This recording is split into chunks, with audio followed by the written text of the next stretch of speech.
Hello students, a very very good afternoon. कैसे हैं आप सभी लोग। उम्मीद करता हूं कि आप सभी लोग स्वस्थ होंगे, मस्त होंगे और अपनी पढ़ाई को जोर शोर से जारी रख रहे होंगे। क्लास स्टार्ट होने से पहले मैं आपसे अपील करना चाहूंगा कि मस्त होके बैठिएगा, चौड़े होके बैठिएगा और बिल्कुल स्ट्रेस फ्री होके बैठिएगा, क्योंकि ये आपके भाई की क्लास है। मेरे पीछे आप स्लाइड पर देख पा रहे हैं कि क्लास 10 का सोशल साइंस का एक बहुत ही इंपॉर्टेंट चैप्टर जो है सिविक्स का, फेडरलिज्म, जिसे हम पॉलिटिकल साइंस के सब्जेक्ट के नाम से भी जानते हैं, उसमें का एक बहुत ही इंपॉर्टेंट चैप्टर हम डिस्कस करने जा रहे हैं फेडरलिज्म के बारे में। फेडरलिज्म के चैप्टर में हमको कहीं ना कहीं कुछ बेसिक पॉइंट्स हमें डिस्कस करने हैं। जैसे कि आपको ये सबसे पहले ये डिस्कशन आपको देखने को मिलेगा, फेडरलिज्म का कॉन्सेप्ट आखिर होता क्या है। उसके बाद आपको देखने को मिलेगा कि फेडरलिज्म में जो federal form of government present होती है, उसको अलग अलग सरकारों से कंपैरिजन किया जाएगा। हमको यह भी देखने को मिलेगा कि फेडरल फॉर्म ऑफ गवर्नमेंट के क्या क्या की फीचर्स हो सकते हैं।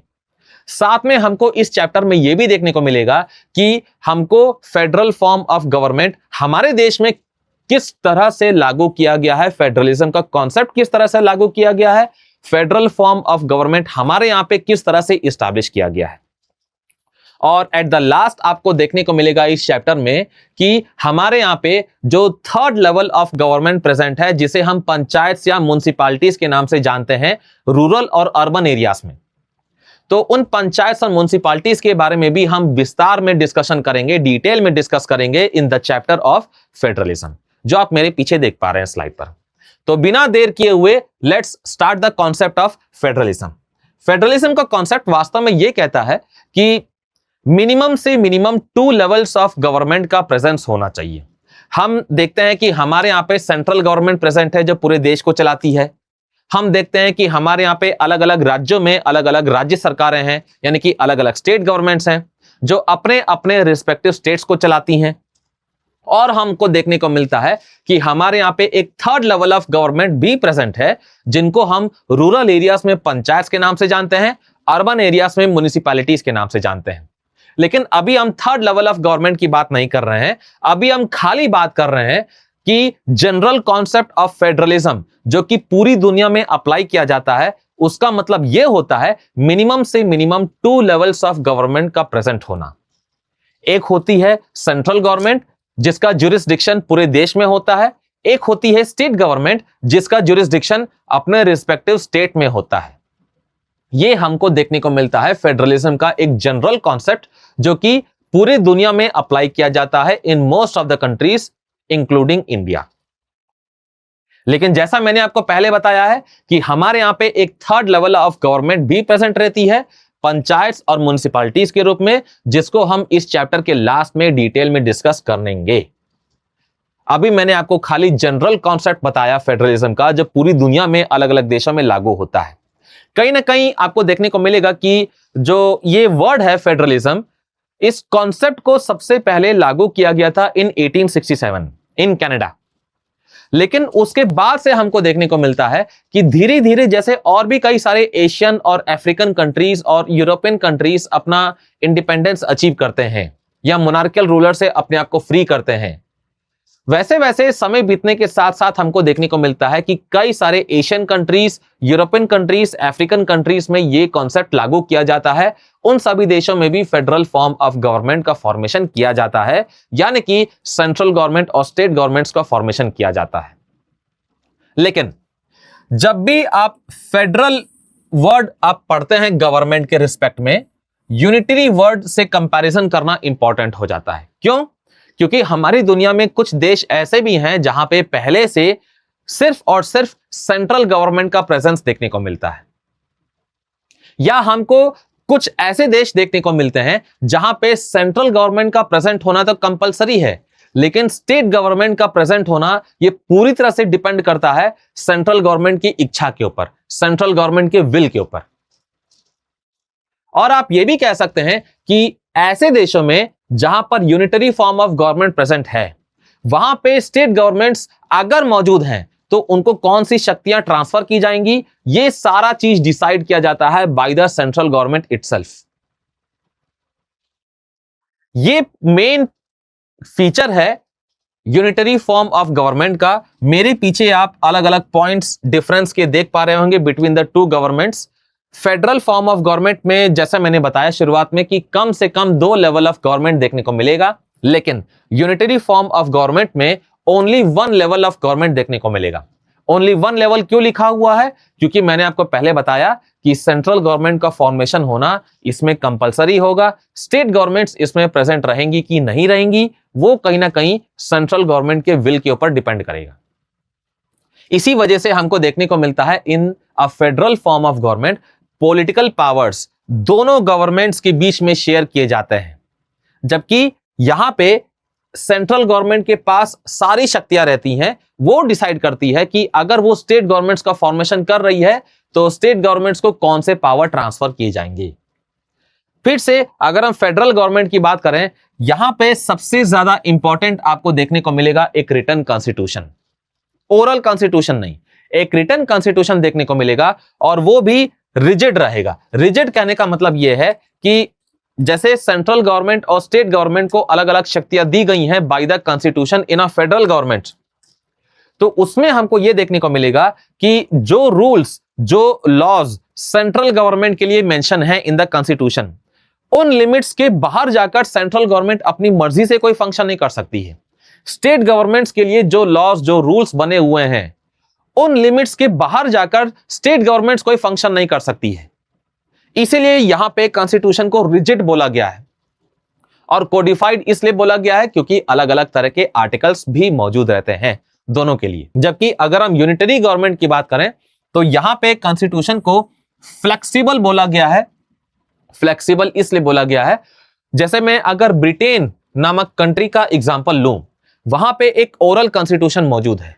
ओरल कॉन्स्टिट्यूशन कहने का मतलब क्या है कि वहां पे कोई स्पेसिफिक किताब नहीं है जिसको कॉन्स्टिट्यूशन नाम दिया गया हो, जिसमें कि सारे आर्टिकल्स और सारे रूल्स और रेगुलेशंस लिखे गए हों, जिसके तहत गवर्नमेंट वहां पे रन करेगी। ऐसा नहीं कहा जा रहा है कि वहां पे कोई रिटन रूल नहीं मौजूद है। वो सारे आर्टिकल्स, वो सारे रूल और रेगुलेशन रिटन फॉर्म में मौजूद तो हैं, लेकिन वहां की पार्लियामेंट की जो रूल बुक है उसमें मौजूद है। इसीलिए यूनिटरी फॉर्म ऑफ गवर्नमेंट में जिन भी देशों में है यूनिटरी फॉर्म ऑफ गवर्नमेंट, उन देशों में कॉन्स्टिट्यूशन को बोला जा सकता है फ्लेक्सिबल, यानी कि इनको अपनी मर्जी से कभी कभी चेंज किया जा सकता है, इसमें थोड़ा बहुत चेंजेस किए जा सकते हैं।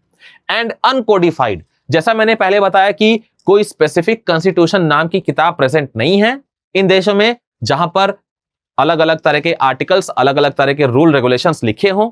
इसी वजह से फ्लेक्सिबल और अनकोडिफाइड वर्ड यूज किए गए हैं। और जैसा मैंने पहले बताया कि चौथे पॉइंट में लिखा हुआ है कि सेंट्रल और स्टेट गवर्नमेंट्स के लिए अलग अलग लॉस प्रेजेंट है कॉन्स्टिट्यूशन में, फेडरल फॉर्म ऑफ गवर्नमेंट में, जबकि यूनिटरी फॉर्म ऑफ गवर्नमेंट में एक ही सेट ऑफ लॉस प्रेजेंट हैं जो कि सेंट्रल गवर्नमेंट के लिए हैं, जो कि पूरे देश में अप्लाई होंगे। फिर यहां पे आपको एक डिफरेंस देखने को मिल रहा है टेबल के फॉर्म में, टेबुलर फॉर्म में, between the unitary system and the federal system.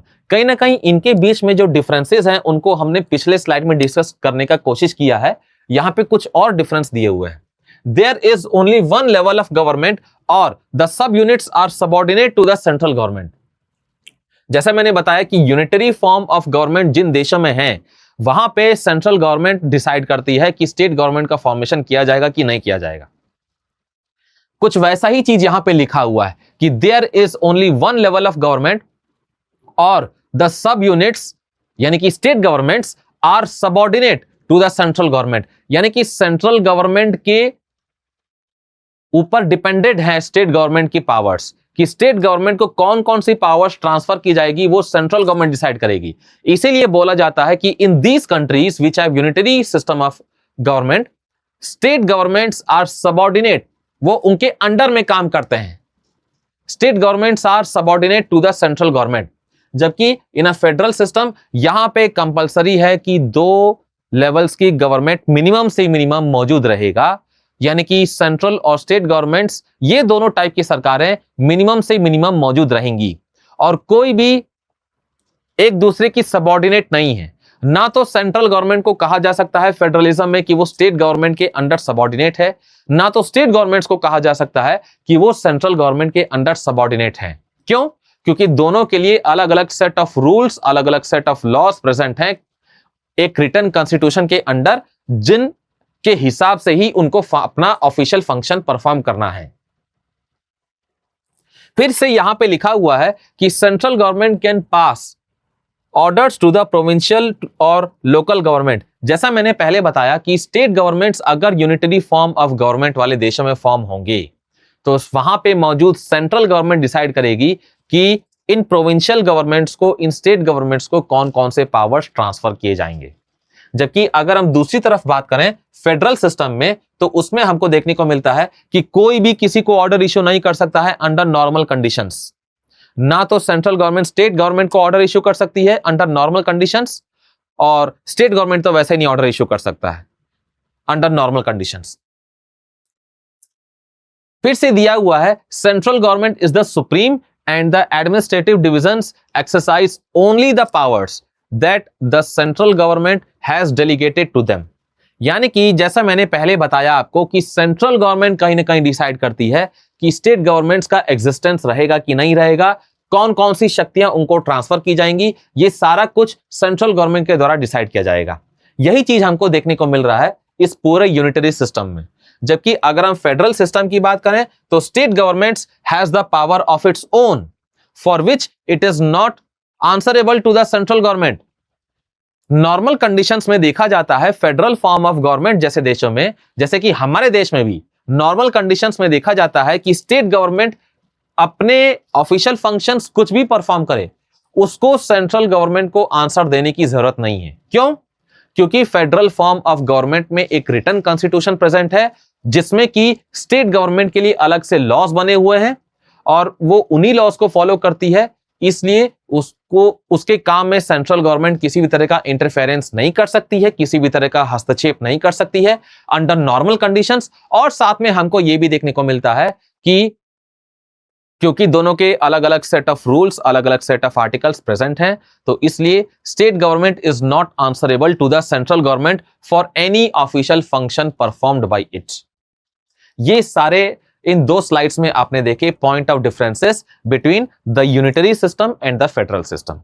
इसके बाद हमको यह डिस्कस करना है कि फेडरलिज्म के की फीचर्स क्या क्या हो सकते हैं। जैसे शुरुआत में मैंने आपको बताया कि फेडरलिज्म का कॉन्सेप्ट जिन भी देशों में इंट्रोड्यूस किया जाएगा वहां पे मिनिमम से मिनिमम, कम से कम 2 लेवल की सरकारें प्रेजेंट होंगी। एक सेंट्रल गवर्नमेंट प्रेजेंट होगा और अलग अलग राज्यों में अलग अलग राज्य सरकारें यानी अलग अलग स्टेट गवर्नमेंट्स भी प्रेजेंट होंगी।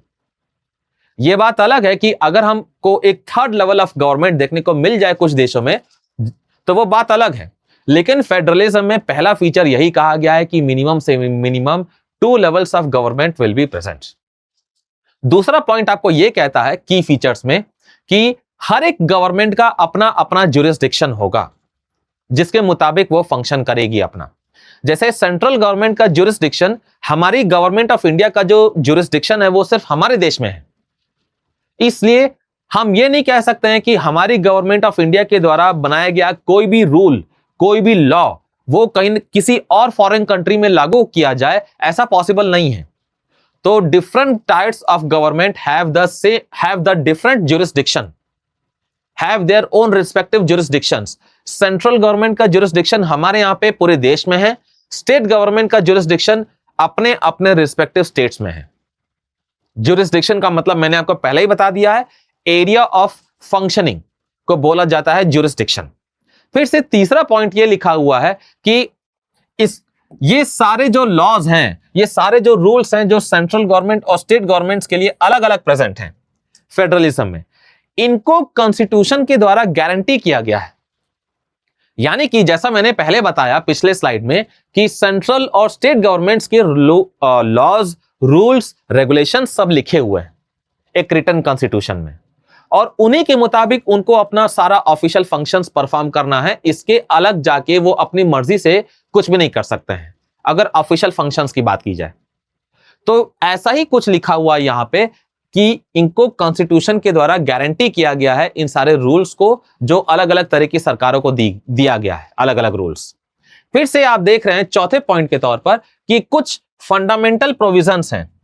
फंडामेंटल प्रोविजंस यानी कि कुछ बेसिक रूल्स हैं हमारे गवर्नमेंट के सिस्टम में कुछ बेसिक रूल्स हैं जिनको सेंट्रल गवर्नमेंट अपने मन से चेंज नहीं कर सकती है, जिनको स्टेट गवर्नमेंट अपने मन से नहीं चेंज कर सकती है, यानी कि सेंट्रल गवर्नमेंट अकेले इनको चेंज नहीं कर सकती है। कुछ फंडामेंटल प्रोविजंस ऐसे हैं, जैसे फॉर एग्जांपल मैं आपको बता दूं, election procedure of the president.